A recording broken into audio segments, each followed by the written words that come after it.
Carta a los Hebreos. Introducción. En tiempos de los apóstoles se calificaba de hebreos a los judíos que vivían en Palestina, a diferencia de esa mayoría de su pueblo que había emigrado a diversos países por todo el Imperio Romano. Esta carta está dirigida a las comunidades cristianas de Palestina que se habían formado con judíos de raza después de Pentecostés. Como discípulos de Cristo habían sido perseguidos, y a algunos les habían sido confiscados los bienes. Ya no tenían nada en el mundo y debían darse ánimo unos a otros con la convicción de que al final de su exilio encontrarían la verdadera patria a donde Jesús se había ido después de sus sufrimientos.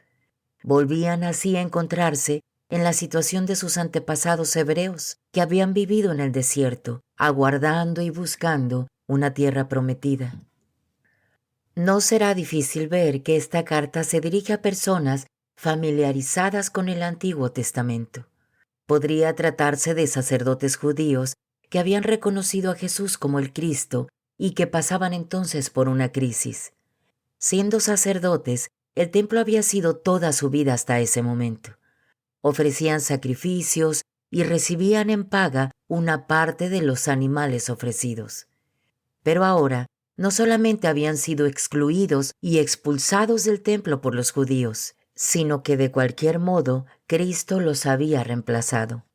Creer en Cristo significaba reconocerlo como el nuevo templo, del que el edificio sagrado de Jerusalén no era más que figura. Él, laico, había organizado su iglesia sin tomar en cuenta el sacerdocio de los hijos de Aarón, los sacerdotes judíos, pues él, y solo él, es el sacerdote, el que pone a los hombres en contacto con el Dios Santísimo. De ese modo, Cristo les había quitado tanto su trabajo como su razón de ser. Por eso a veces esos hombres que habían conocido a Jesús en su existencia humana habrán sentido la duda. ¿Acaso todo ha cambiado a causa de él? Para confirmar su fe, esta carta les muestra que la religión judía, con sus ceremonias grandiosas en el templo de Jerusalén, no era más que la imagen de algo más grande. El perdón de los pecados y la religión en espíritu, aspiración de todo el Antiguo Testamento, debían ser la obra del sacerdote auténtico de toda la humanidad, Jesús, el Hijo de Dios. Ya no hay otro sacrificio fuera del suyo, sacrificio que comienza en la cruz y termina en la gloria. ¿No hay también muchos hebreos o personas desarraigadas en el mundo de hoy? Los enfermos que no tienen esperanza, los cristianos perseguidos, los que no aceptan la injusticia ni la mediocridad de la sociedad. Aunque muchos de ellos no comprendan todos los argumentos o las citas bíblicas que llenan estas páginas, esta carta los animará en su fe. Por otro lado, la palabra sacerdote ha tomado una importancia tal en la Iglesia que no está de más examinar aquí el texto bíblico que ha profundizado más el sentido del sacerdocio y su reorientación por el hecho mismo del sacrificio de Cristo. Esta carta fue escrita desde Roma, tal vez hacia el año 66, cuando se anunciaba la guerra en la que iba a ser destruida Jerusalén. Eran también los últimos meses de la vida de Pablo. Él estaba prisionero en Roma por segunda vez. Esta carta no es extraña al pensamiento de Pablo, pero él no la escribió. Es muy posible que su autor haya sido Apolo, mencionado en Hechos 18, 24 al 28. Hombre muy versado en las Escrituras y que demostraba por las Escrituras que Jesús es el Mesías.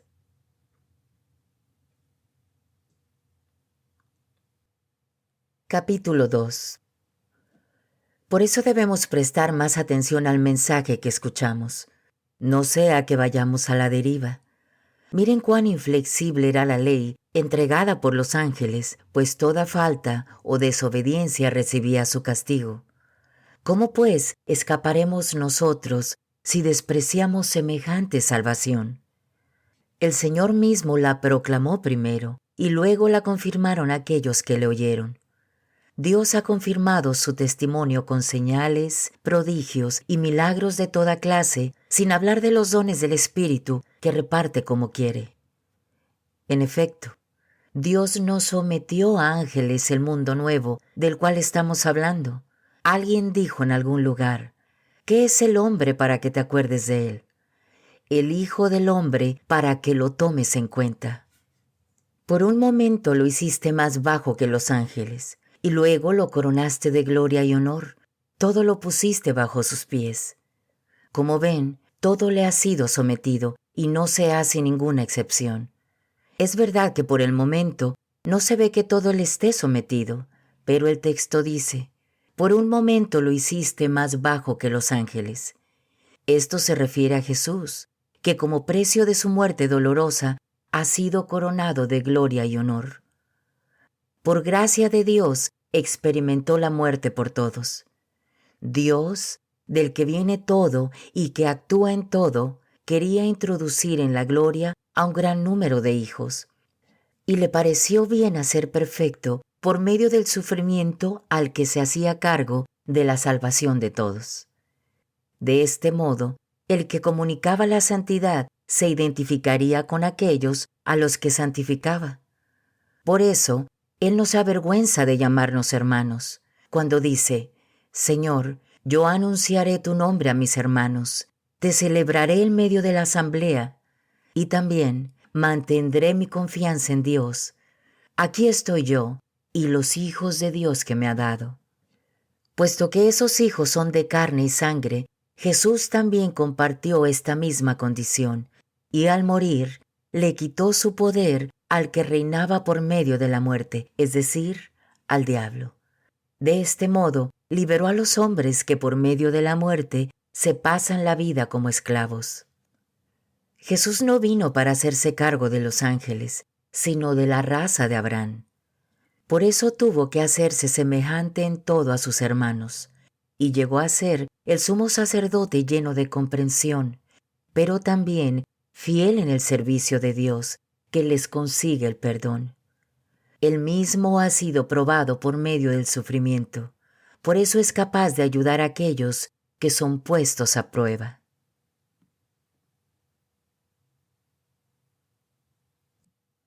Capítulo 3.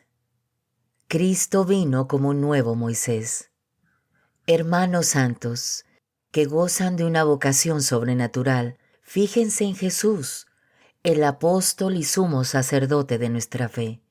Él merece la confianza de Dios que le dio este cargo, lo mismo que la mereció Moisés en la casa de Dios. En realidad, Jesús aventaja mucho a Moisés, pues no hay comparación entre una casa y el que la construye. Toda casa necesita un constructor, y hay un constructor de todo que es Dios. Moisés actuaba en toda la casa de Dios como fiel servidor, y dando a conocer lo que le habían dicho.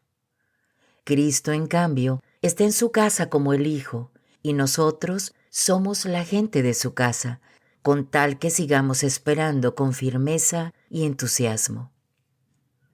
Escuchemos lo que dice el Espíritu Santo. Ojalá escuchen hoy la voz del Señor, no endurezcan su corazón, como ocurrió en el día amargo, el día de la tentación en el desierto, cuando me tentaron sus padres, me pusieron a prueba y vieron mis prodigios durante 40 años. Por eso me cansé de aquella generación y dije, siempre andan extraviados, no han conocido mis caminos. Me enojé y declaré con juramento, no entrarán jamás en mi lugar de descanso. Cuidado, hermanos, que no haya entre ustedes alguien de mal corazón y tan incrédulo como para apartarse del Dios vivo. Más bien, anímense mutuamente cada día, mientras dura ese hoy. Que ninguno de ustedes se deje arrastrar por el pecado y llegue a endurecerse. Hemos pasado a ser solidarios de Cristo, pero con tal de que mantengamos hasta el fin nuestra convicción del principio. Fíjense en lo que dice la Escritura. Ojalá escuchen hoy la voz del Señor, no endurezcan su corazón como ocurrió en el día amargo. ¿Quiénes son esos que, después de haber oído, amargaron a Dios? Todos los que salieron de Egipto gracias a Moisés. ¿contra quiénes se indignó Dios durante 40 años? Contra los que habían pecado, por lo que perecieron y sus cadáveres quedaron en el desierto. ¿A quiénes juró Dios que no entrarían en su lugar de descanso? A aquellos rebeldes, por supuesto. Y vemos que se les prohibió la entrada a causa de su falta de fe.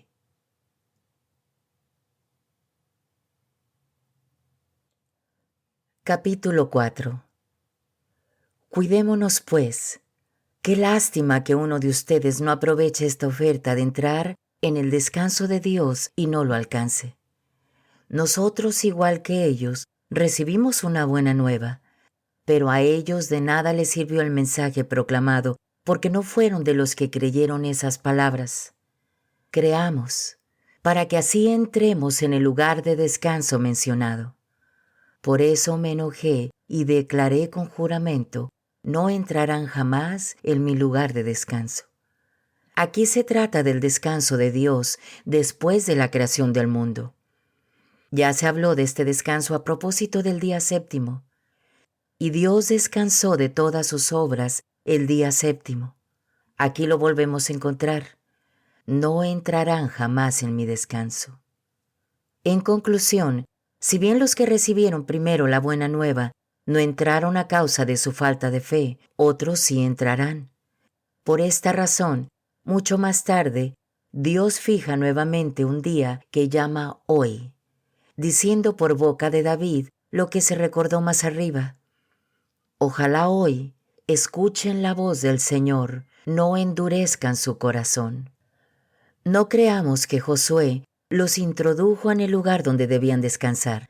De ser así, Dios no habría indicado posteriormente otro día. Un descanso sabático, pues, espera todavía al pueblo de Dios. Y el que entre en ese descanso descansará de todos sus trabajos, como lo hizo Dios. Esforcémonos, pues, para entrar en su descanso, y que nadie merezca por su falta de fe el castigo de que hablamos. En efecto, la palabra de Dios es viva y eficaz, más penetrante que espada de doble filo, y penetra hasta donde se dividen el alma y el espíritu, las articulaciones y los tuétanos, haciendo un discernimiento de los deseos y los pensamientos más íntimos. No hay criatura a la que su luz no pueda penetrar. Todo queda desnudo y al descubierto a los ojos de aquel al que rendiremos cuentas. Cristo es nuestro sumo sacerdote. Tenemos pues un sumo sacerdote excepcional que ha entrado en el mismo cielo, Jesús el Hijo de Dios. Esto es suficiente para que nos mantengamos firmes en la fe que profesamos. Nuestro sumo sacerdote no se queda indiferente ante nuestras debilidades, pues ha sido probado en todo igual que nosotros, a excepción del pecado. Por lo tanto, acerquémonos con plena confianza a la sede de la gracia, a fin de obtener misericordia y hallar la gracia del auxilio oportuno.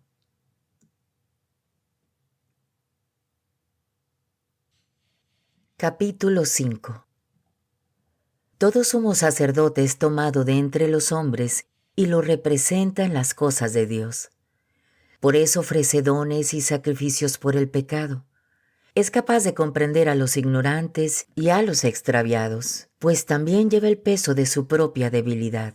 Por esta razón debe ofrecer sacrificios por sus propios pecados, al igual que por los del pueblo. Nadie se apropia de esta dignidad, sino que debe ser llamado por Dios, como lo fue Aarón. Y tampoco Cristo se atribuyó la dignidad de sumo sacerdote, sino que se la otorgó a aquel que dice: «Tú eres mi hijo, yo te he engendrado hoy». Y en otro lugar se dijo: «Tú eres sacerdote para siempre, a semejanza de Melquisedec». En los días de su vida mortal presentó ruegos y súplicas a aquel que podía salvarlo de la muerte. Este fue su sacrificio, con grandes clamores y lágrimas, y fue escuchado por su actitud reverente. Aunque era hijo, aprendió en su pasión lo que es obedecer. Y ahora, llegado a su perfección, trae la salvación eterna para todos los que le obedecen, conforme a la misión que recibió de Dios.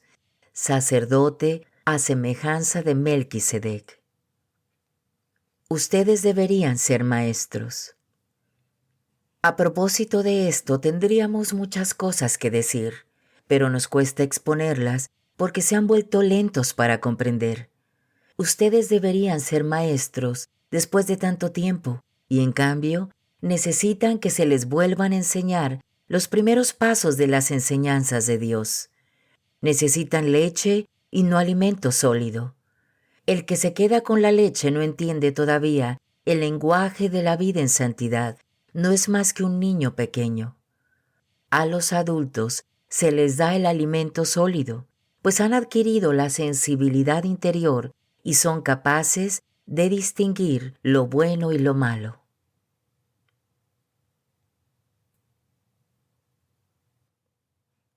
Capítulo 6. Con todo, dejemos las primeras enseñanzas sobre Cristo y pasemos a cosas más avanzadas. No vamos a echar una vez más las bases, es decir, el arrepentimiento de las obras de muerte, la fe en Dios, la doctrina referente a los bautismos, la imposición de las manos, la resurrección de los muertos y el juicio definitivo. Haremos pues, como dijimos, si Dios nos lo permite.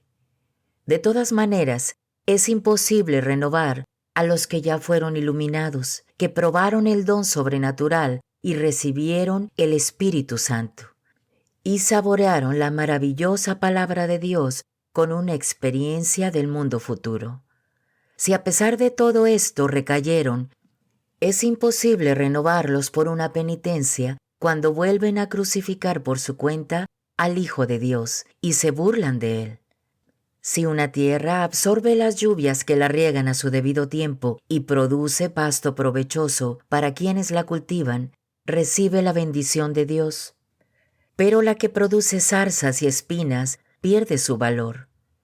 Un poco más y la maldicen y terminarán por prenderle fuego. Sigamos firmes en nuestra esperanza. Ustedes se encuentran en una situación mejor y tienen salvación. Lo creemos, amadísimos, aun cuando hablemos de este modo. Dios no es injusto y no olvida lo que han hecho y cómo han ayudado, y todavía ayudan a los santos por amor de su nombre. Solamente deseamos que cada uno demuestre hasta el fin el mismo interés por alcanzar lo que han esperado. No se vuelvan flojos, sino más bien imiten a aquellos que por su fe y constancia consiguieron al fin lo prometido.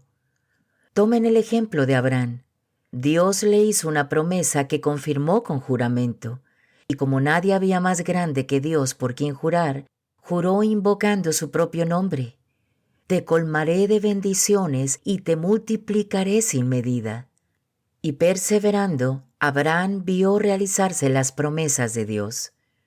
Los hombres juran por alguien mayor que ellos, y cuando algo es dudoso, el juramento pone fin a la discusión. Por eso Dios también confirmó su promesa con un juramento, para demostrar a sus destinatarios que nunca cambiaría su decisión. Tenemos, pues, promesa y juramento, dos realidades irrevocables en las que Dios no puede mentir y que nos dan plena seguridad cuando buscamos refugio aferrándonos a nuestra esperanza. Esta es nuestra ancla espiritual, segura y firme, que se fijó más allá de la cortina del templo, en el santuario mismo. Allí entró Jesús para abrirnos el camino, hecho sumo sacerdote para siempre a semejanza de Melquisedec.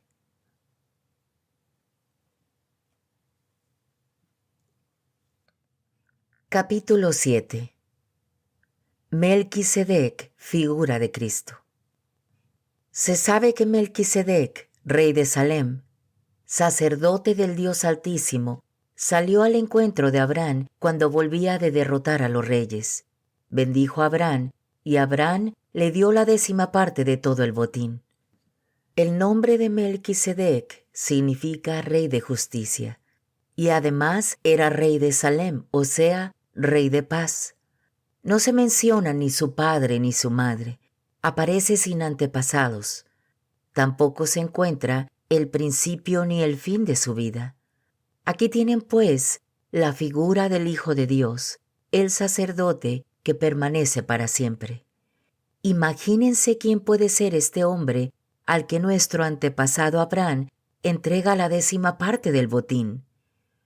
Solamente los sacerdotes de la tribu de Leví están facultados por la ley para cobrar el diezmo de manos del pueblo, es decir, de sus hermanos de la misma raza de Abraham. Y aquí Melquisedec, que no tiene nada que ver con los hijos de Leví, cobra de Abraham el diezmo y después bendice a Abraham, el hombre de las promesas de Dios. Pero no cabe duda que corresponde al superior bendecir al inferior. En el primer caso, los hijos de Leví que cobran el diezmo son hombres que mueren.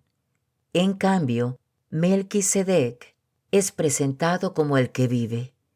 Además, por así decirlo, cuando Abraham paga el diezmo, lo paga con él la familia de Leví.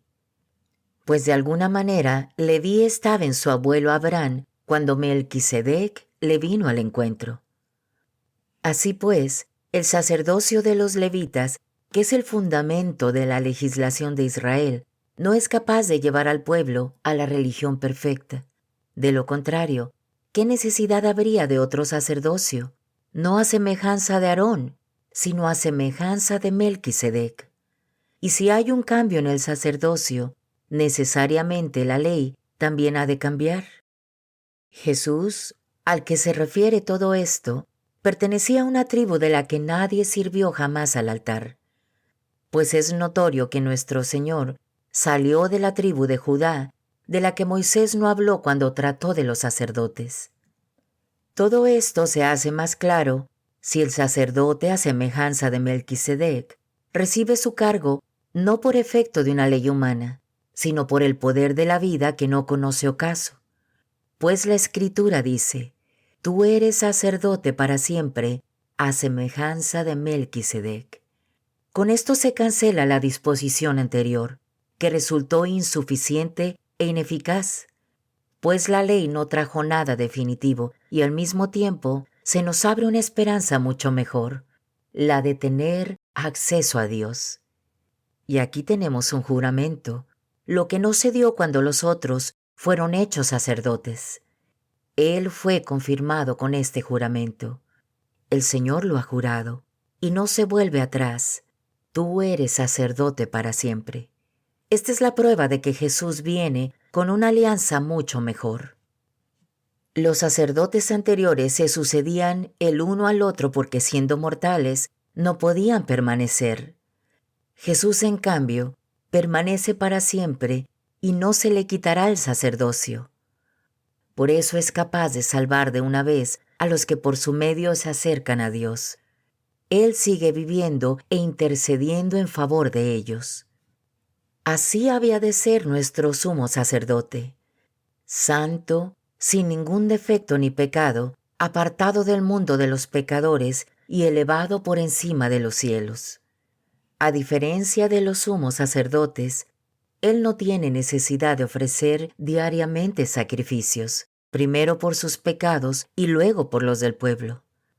Y para el pueblo no lo hizo sino una sola vez, ofreciéndose a sí mismo. Así pues, los sumos sacerdotes que establece la ley demuestran sus limitaciones, mientras que ahora, después de la ley, Dios habla y pronuncia un juramento para establecer al Hijo eternamente perfecto.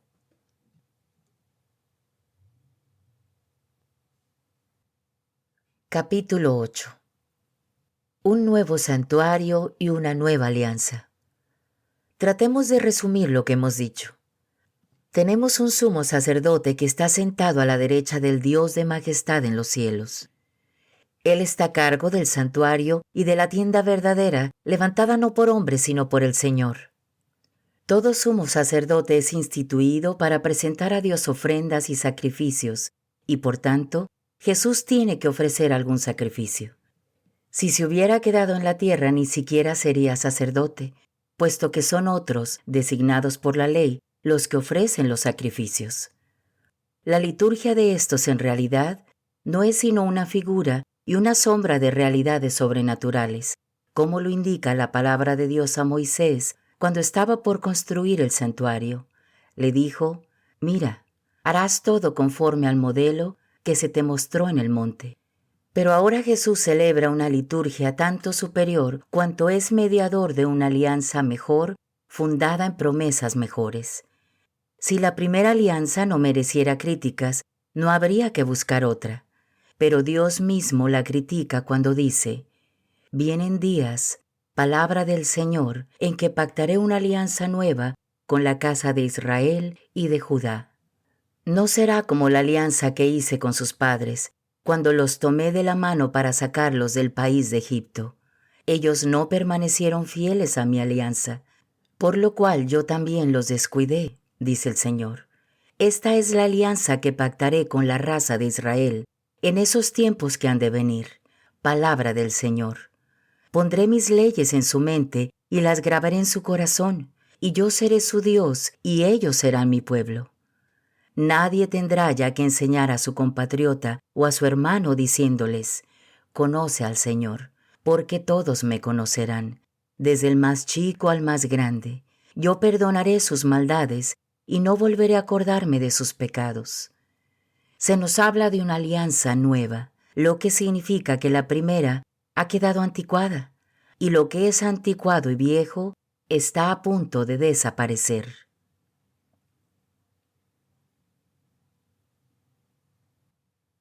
Capítulo 9. El Templo de Jerusalén.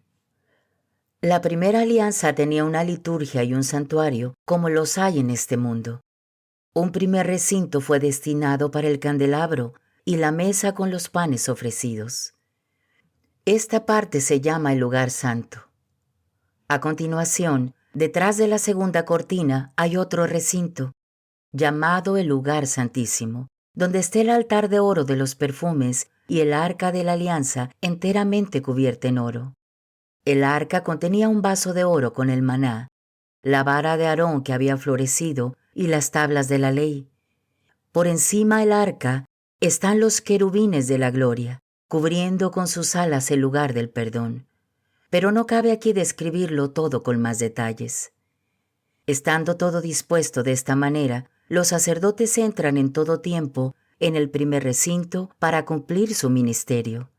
Pero en el segundo tan solo entra el sumo sacerdote una sola vez al año, y nunca sin la sangre que va a ofrecer por sus extravíos y por los del pueblo. De este modo el Espíritu nos enseña que mientras esté en pie el primer recinto, el camino que lleva al santuario no está abierto. Todo eso es un símbolo para el tiempo presente. Las ofrendas y sacrificios que se presentan a Dios no pueden llevar a la perfección interior a quienes los ofrecen. Estos alimentos, bebidas y diferentes clases de purificación por el agua son ritos de hombres y solamente valen hasta el tiempo de la Reforma. Cristo entró llevando su propia sangre. Cristo, en cambio, vino como el sumo sacerdote que nos consigue los nuevos dones de Dios, y entró en un santuario más noble y más perfecto, no hecho por hombres, es decir, que no es algo creado. Y no fue la sangre de chivos o de novillos la que le abrió el santuario, sino su propia sangre, cuando consiguió de una vez por todas la liberación definitiva.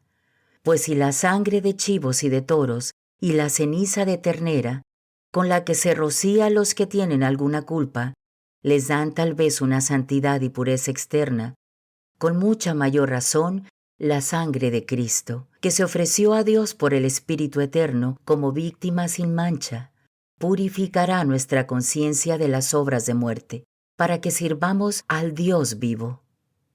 Por eso Cristo es mediador de un nuevo testamento o alianza. Por su muerte fueron redimidas las faltas cometidas bajo el régimen de la primera alianza, y así la promesa se cumple en los que Dios llama para la herencia eterna. Cuando hay un testamento, se debe esperar a la muerte del testador.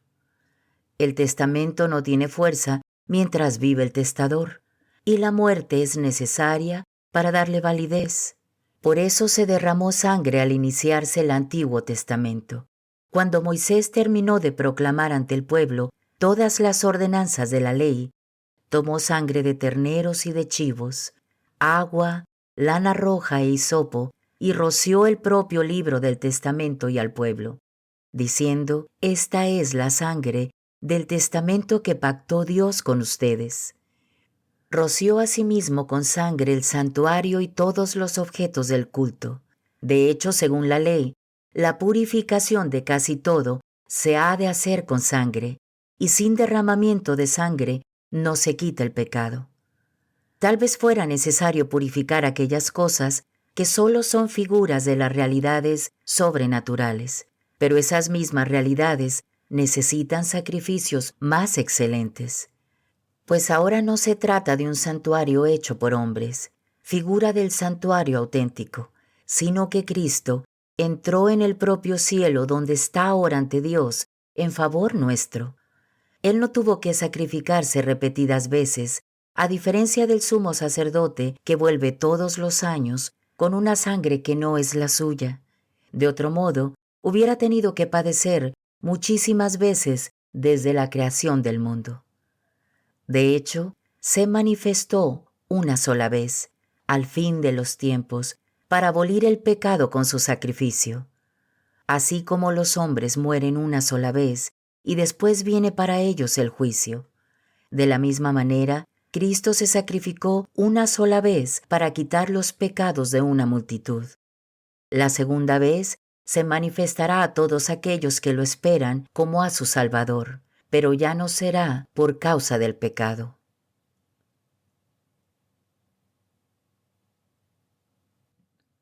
Capítulo 10. El Antiguo Testamento contiene las figuras del Nuevo. La religión de la ley contiene una sombra de los bienes por venir, pero no la verdadera figura de las cosas. Por eso no puede llevar a la perfección mediante los sacrificios a los que vuelven a ofrecerlos año tras año. De otro modo quedarían puros de una vez gracias a su culto. Ya no se sentirían culpables de ningún pecado y dejarían de ofrecer sus sacrificios. Pero no, cada año estos sacrificios recuerdan sus pecados. Es que la sangre de los toros y de los chivos no tiene valor para quitar los pecados. Por eso, al entrar Cristo en el mundo dice: Tú no quisiste sacrificios ni ofrendas, sino que me formaste un cuerpo. No te agradaron los holocaustos ni los sacrificios por el pecado. Entonces dije: Aquí estoy yo, oh Dios, como en un capítulo del libro está escrito de mí, para hacer tu voluntad. Comienza por decir: No quisiste sacrificios ni ofrendas, ni te agradaron holocaustos o sacrificios por el pecado. Y sin embargo, esto es lo que pedía la ley. Entonces sigue: Aquí estoy yo para hacer tu voluntad. Con esto anula el primer orden de las cosas para establecer el segundo. Esta voluntad de Dios de que habla es que seamos santificados por la ofrenda del cuerpo de Cristo Jesús, hecha una sola vez. Los sacerdotes están de servicio diariamente para cumplir su oficio, ofreciendo repetidas veces los mismos sacrificios, que nunca tienen el poder de quitar los pecados. Cristo, por el contrario, ofreció por los pecados un único y definitivo sacrificio, y se sentó a la derecha de Dios, esperando solamente que Dios ponga a sus enemigos debajo de sus pies.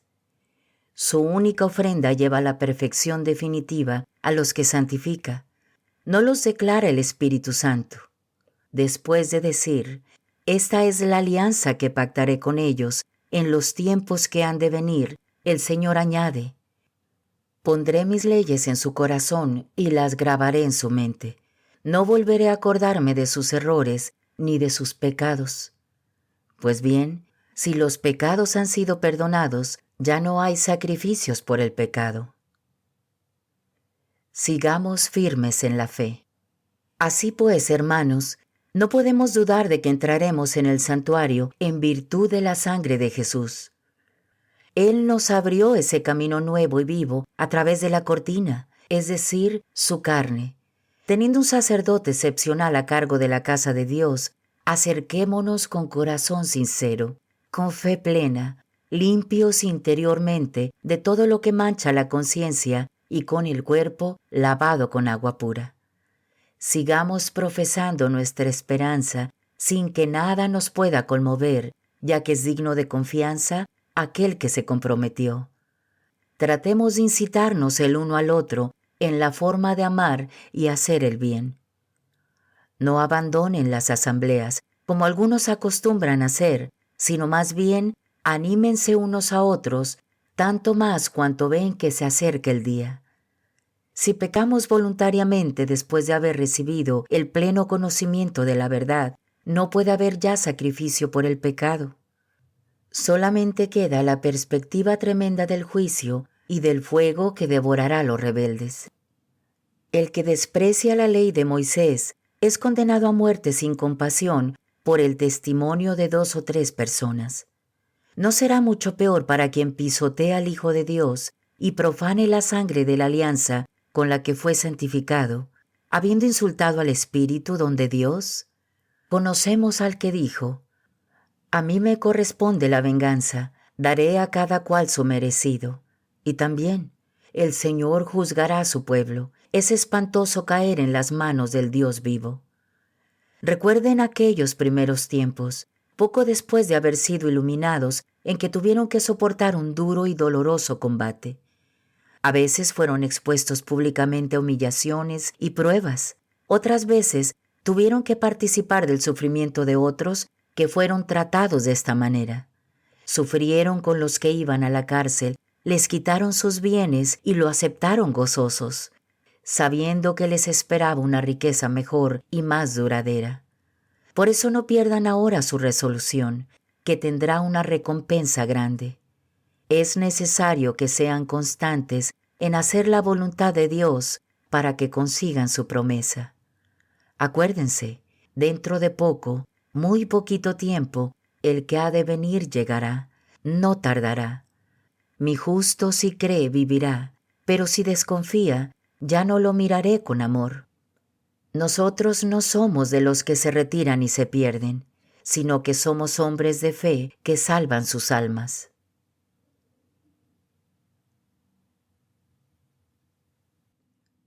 Capítulo 11. Recordemos a los héroes de la fe.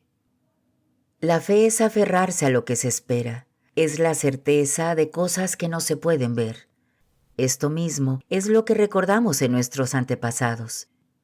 Por la fe creemos que las etapas de la creación fueron dispuestas por la palabra de Dios, y entendemos que el mundo visible tiene su origen en lo que no aparece. Por la fe de Abel, su sacrificio fue mejor que el de su hermano Caín. Por eso fue considerado justo, como Dios lo dio a entender aprobando sus ofrendas. Y aún después de muerto, por su fe sigue clamando. Por su fe también Enoc fue trasladado al cielo en vez de morir, y los hombres no volvieron a verlo, porque Dios se lo había llevado. Antes de que fuera arrebatado al cielo, se nos dice que había agradado a Dios. Pero sin la fe es imposible agradarle, pues nadie se acerca a Dios si antes no cree que existe y que recompensa a los que lo buscan. Por la fe, Noé escuchó el anuncio de acontecimientos que no se podían anticipar y construyó el arca en que iba a salvarse con su familia. La fe de Noé condenaba a sus contemporáneos y por ella fue reconocido justo, lo cual es fruto de la fe. Por la fe Abraham, llamado por Dios, obedeció la orden de salir para un país que recibiría en herencia y partió sin saber a dónde iba. La fe hizo que se quedara en la tierra prometida, que todavía no era suya. Allí vivió en tiendas de campaña, lo mismo que Isaac y Jacob, a los que beneficiaba la misma promesa, pues esperaban la ciudad de sólidos cimientos, cuyo arquitecto y constructor es Dios. Por la fe pudo tener un hijo a pesar de su avanzada edad, y de que Sara era también estéril, pues tuvo confianza en el que se lo prometía. Por eso de este hombre únicamente, ya casi impotente, nacieron descendientes tan numerosos como las estrellas del cielo e innumerables como los granos de arena de las orillas del mar. Todos murieron como creyentes. No habían conseguido lo prometido, pero lo habían visto y reconocido desde lejos, confesándose extraños y peregrinos en la tierra. Los que así hablan hacen ver claramente que van en busca de una patria, pues si hubieran añorado la tierra de la que habían salido, tenían la oportunidad de volver a ella. Pero no, aspiraban a una patria mejor, es decir, a la del cielo. Por eso Dios no se avergüenza de ellos, ni de llamarse su Dios, pues Él les preparó la ciudad. Por la fe Abraham fue a sacrificar a Isaac cuando Dios quiso ponerlo a prueba. Estaba ofreciendo al hijo único que debía heredar la promesa, y Dios le había dicho: por Isaac tendrás descendientes que llevarán tu nombre. Abraham pensó seguramente, Dios es capaz de resucitar a los muertos. Por eso recobró a su hijo, lo que tiene un sentido simbólico para nosotros. Por la fe también Isaac dio a Jacob y a Esaú las bendiciones que decidían el porvenir. Por la fe Jacob, moribundo, dio bendiciones diferentes a los hijos de José y se inclinó apoyándose en su bastón. Por la fe José, próximo a su fin, recordó que los hijos de Israel saldrían de Egipto y dio órdenes referentes a sus propios restos. Por la fe, los padres del recién nacido Moisés lo escondieron durante 3 meses, pues vieron que el niño era muy hermoso y no temieron el decreto del rey. Por la fe, Moisés, ya crecido, se negó a ser llamado hijo de una hija del faraón y quiso compartir no el goce pasajero del pecado, sino los malos tratos del pueblo de Dios. Se fijó en que Dios retribuiría a cada uno y consideró que ser humillado con Cristo tenía más valor que todas las riquezas de Egipto. Por la fe abandonó Egipto sin temor a la ira del rey, porque se fijaba en otra que es invisible. Por la fe celebró la Pascua y rociaron con sangre las puertas para que el exterminador no diera muerte a sus hijos primogénitos.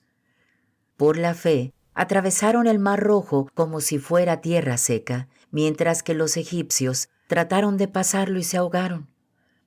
Por la fe cayeron los muros de Jericó, después de dar la vuelta a su alrededor durante 7 días. Por su fe, la prostituta Rahab dio buena acogida a los espías y escapó a la muerte de los incrédulos. ¿Qué más diré? Me faltaría tiempo para hablar de Gedeón, Barak, Sansón, Jefté, David, lo mismo que de Samuel y de los profetas. Ellos, gracias a la fe, sometieron a otras naciones, impusieron la justicia, vieron realizarse promesas de Dios, cerraron bocas de leones, apagaron la violencia del fuego, escaparon del filo de la espada, sanaron de enfermedades, se mostraron valientes en la guerra y rechazaron a los invasores extranjeros. Hubo mujeres que recobraron resucitados a sus muertos, pero también hubo otros que, en vista de una resurrección mejor, no buscaron salvarse a cualquier precio de la tortura. Otros sufrieron la prueba de las cadenas y de la cárcel. Fueron apedreados, torturados, aserrados, murieron a espada, anduvieron errantes de una parte para otra, sin otro vestido que pieles de corderos y de cabras, faltos de todo, oprimidos, maltratados. Esos hombres, de los cuales no era digno el mundo, tenían que vagar por los desiertos y las montañas, y refugiarse en cuevas y escondites. Todos estos merecieron que se recordara su fe, pero no por eso consiguieron el objeto de la promesa. Es que Dios nos reservaba algo mejor, y no debían llegar al término sin nosotros.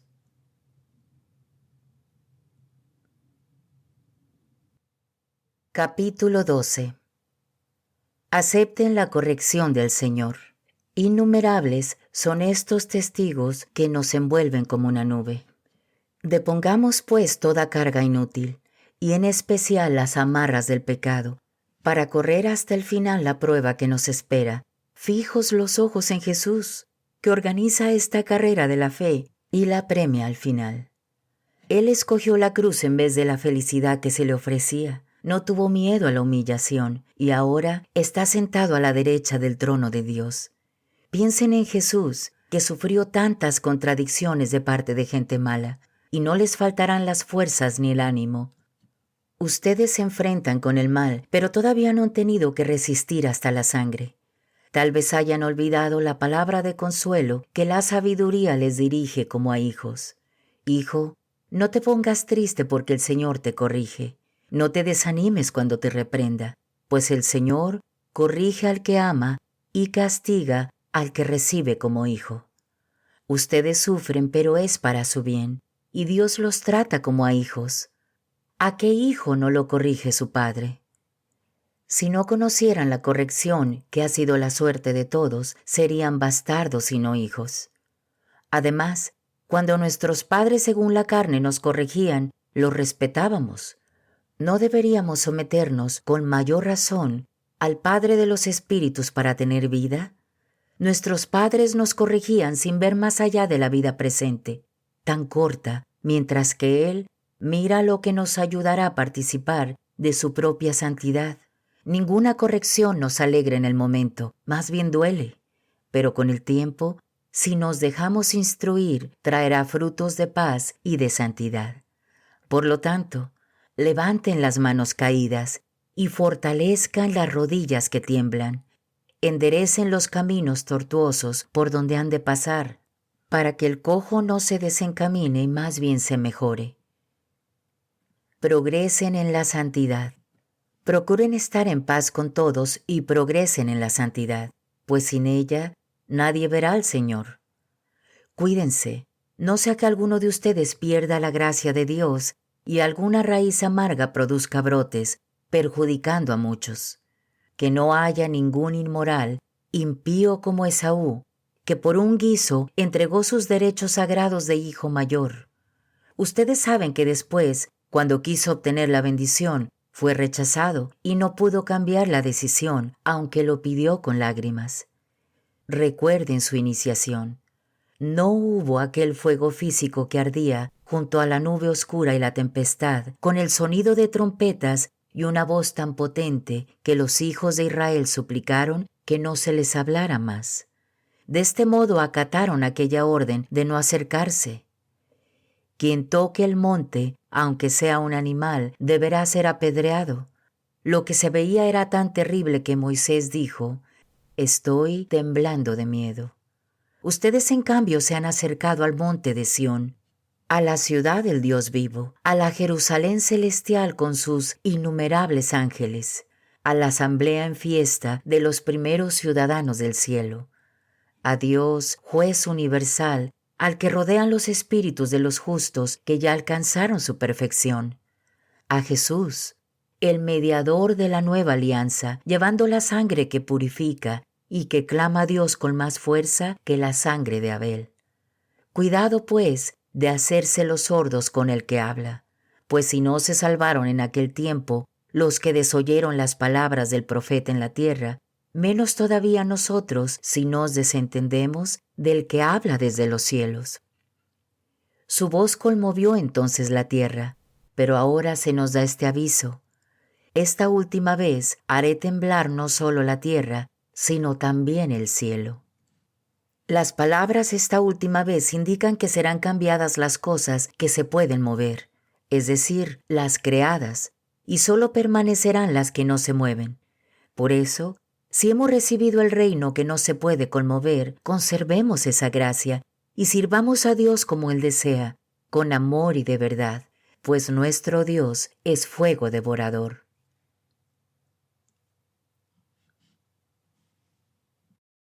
Capítulo 13. Diversos consejos.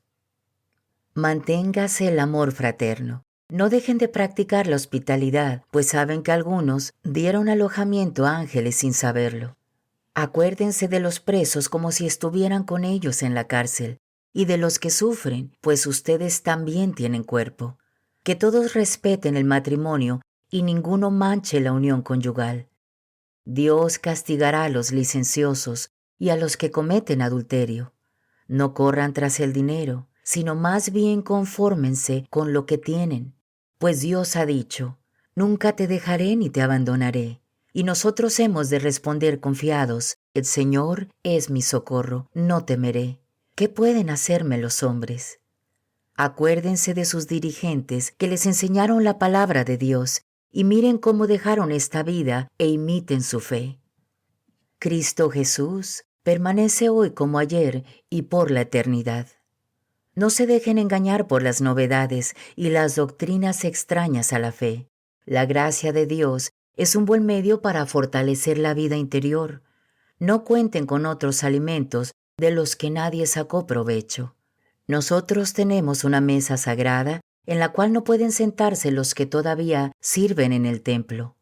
Y fíjense, después de que el sumo sacerdote ha llevado al santuario la sangre que ofrece por el pecado, los cuerpos de las víctimas son quemados fuera del recinto sagrado. Por eso mismo, también Jesús salió de la ciudad santa para sufrir su pasión y purificar al pueblo con su propia sangre. Salgamos, pues, del recinto sagrado para ir a su encuentro, y carguemos con su misma humillación, sabiendo que no tenemos aquí una patria permanente, sino que andamos en busca de la futura. Ofrezcamos a Dios en todo tiempo, por medio de Jesús, el sacrificio de alabanza que consiste en celebrar su nombre. No se olviden de compartir y de hacer el bien, pues tales sacrificios son los que agradan a Dios. Obedezcan a sus dirigentes y estén sumisos, pues ellos se desvelan por sus almas, de las cuales deberán rendir cuenta. Ojalá esto sea para ellos motivo de alegría y no un peso, pues no les traería a ustedes ventaja de ninguna clase. Rueguen por nosotros, que solo deseamos proceder en todo con rectitud y estamos seguros de que nuestras intenciones son limpias. Les ruego encarecidamente que recen a Dios para que cuanto antes pueda volver a ustedes. Que los bendiga el Dios de la paz, que rescató de entre los muertos a Jesús, nuestro Señor, Pastor supremo de las ovejas, por haber derramado la sangre de la alianza eterna. Que les haga adquirir todo lo que es perfecto, para que así cumplan su voluntad, pues Él pone en nosotros lo que le agrada, por Cristo Jesús, a quien sea la gloria por los siglos de los siglos. Amén. Hermanos, les ruego que acepten estas palabras de exhortación, pues les escribí un poco apurado. Sepan que nuestro hermano Timoteo fue puesto en libertad. Si viene pronto, iré con él a visitarlos. Saluden a todos sus dirigentes y a todos los santos hermanos nuestros. Los de Italia los saludan. La gracia sea con todos ustedes.